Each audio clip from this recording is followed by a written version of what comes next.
Hi! Ayan, kumusta po kayo? And here's another video for you all. So, sa video na to, ang ipapakita ko sa inyo is kung ano ang pwedeng gawin sa bawang para the next time you cook, hindi na kailangang isa-isahin na balatan ang bawang. Ganon. So, kung may time naman kayo to do this, why not, 'di ba? So, ayan,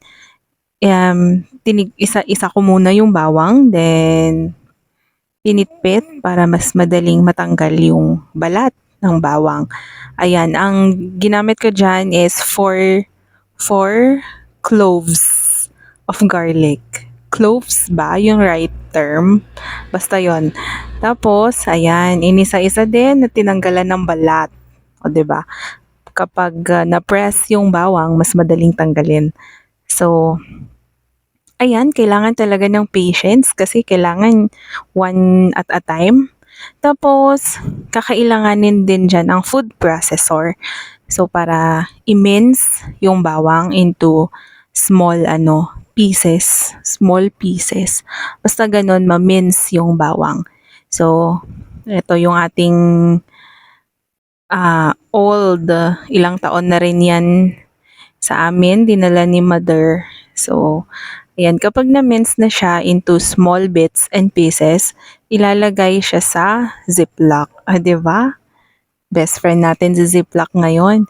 So, yung tansyahin lang yung kadami ng bawang na ilalagay sa isang ziplock bag. Kung maliit lang yung ziplock bag, konti lang din yung bawang na ilalagay para pag i-flatten natin yung ziplock, hindi naman as in na makapal ba? Tapos kapag lagyan na linya-linya para ganyan, magkakaroon siya ng space.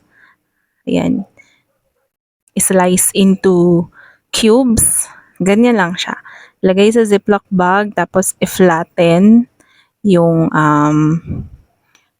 bawang na na-mince. Tapos, using yung end ng kutsara, i-slice yung bawang. So, para magkaroon ng cubes. And then, ilagay sa freezer. So, ito na yung kinalabasan nung freeze natin na bawang. So, kapag magluto, maglagay ng 1 or 2 cubes sa lulutuin. So, ayun lang.